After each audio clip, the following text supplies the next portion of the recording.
2017, I took the Amtrak from Chicago to Denver, a 17-hour ride.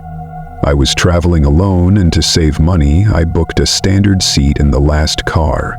It was mostly empty back there, just me and two older women who boarded in Des Moines. The car was cold and eerily quiet. No announcements, no conductor check-ins, just the low rumble of the tracks and the occasional screech of brakes. Around 1:30 a.m., I woke up to the sound of someone walking up the aisle. I assumed it was the conductor doing a check, but when I opened my eyes, I saw a man in a dark suit standing perfectly still a few rows ahead. Not moving, just staring at me. I blinked. He was gone. I figured I had dreamed it. Long train rides and broken sleep can mess with your head. But later that night, I saw him again, this time standing outside the window. Mind you, we were moving. The train was going at least 50 mph, and yet, there he was, pacing alongside us in the dark, just outside the glass, his face expressionless. I panicked and hit the call button. The conductor arrived and told me I was probably dreaming. "It happens more than you think," he said, "especially in the last car." The next morning, I woke up to a commotion. One of the older women who'd boarded with me was missing. Her bags were still there, but she was just gone. They searched the train at the next stop. Doors had remained locked between cars. No one had seen her leave. The conductor looked pale. I asked him if this had ever happened before. He just said that cars had 3 disappearances in the last 5 years. I've never taken the last car again. Back in 2009, I commuted daily on the Metro North train from Connecticut to New York City. It was always packed in the mornings, people with headphones, newspapers, coffee. But one morning in December, the train was nearly empty when I boarded. I figured it was the snow, bad storm overnight.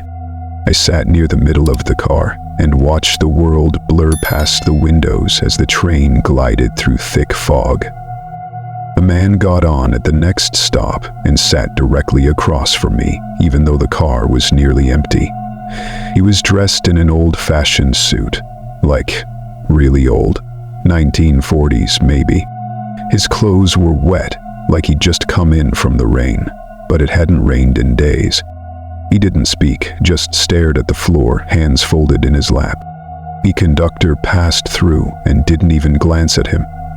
I tried to ask the man if he was okay, but he didn't respond.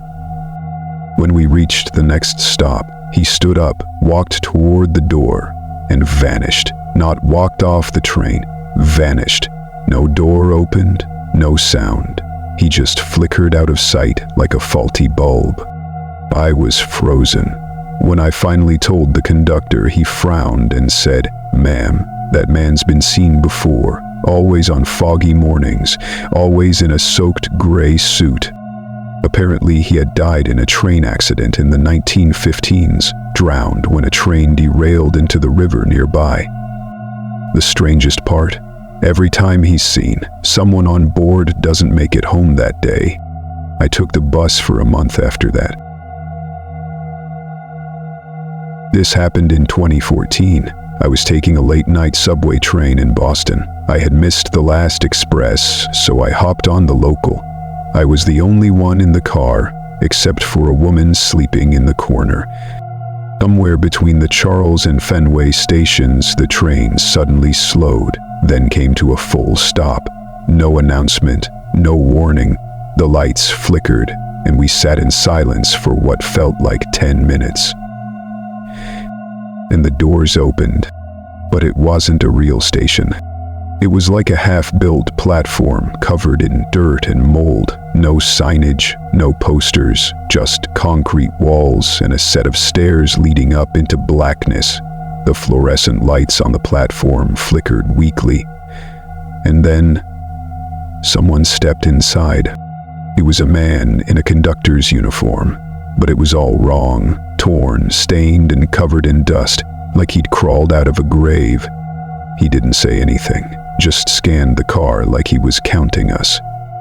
His eyes locked with mine for a moment, cold, hollow. Then the doors shut behind him.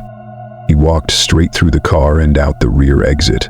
A moment later, the train started again, like nothing had happened. I tried to ask the driver when I got off what the stop had been, but he insisted there had been no stop between Charles and Fenway. When I described the platform, his face went pale. "You must have seen the tunnel station," he whispered.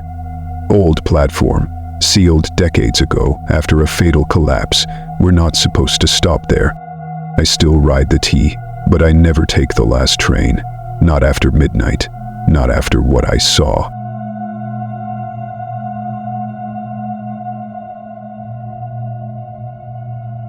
And those were 3 true train horror stories, a chilling reminder that even in places built for movement and routine, the past sometimes lingers.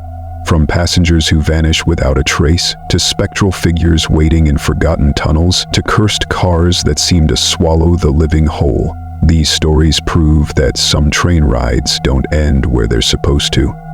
Late at night, between stations and beneath cities, time bends, doors open that were never meant to, and if you're not careful, you might find yourself on a route that doesn't exist on any map. So next time you board a late train, glance twice down the aisle, watch the windows, and if a stranger sits across from you in an empty car, don't speak. Don't stare, just hope they get off before you do. If one of these stories made you uneasy, let us know in the comments which one haunted you most. And if you've ever experienced something strange on a train, we want to hear it. The Taidsa train station at Chinchang. It had spent 12 hours in perfect obelisk and fully cleaned done Nantucket. Don't forget to like, share, and subscribe for more real horror stories that take you places you never expected. Until next time, mind the gap and never ride alone after midnight.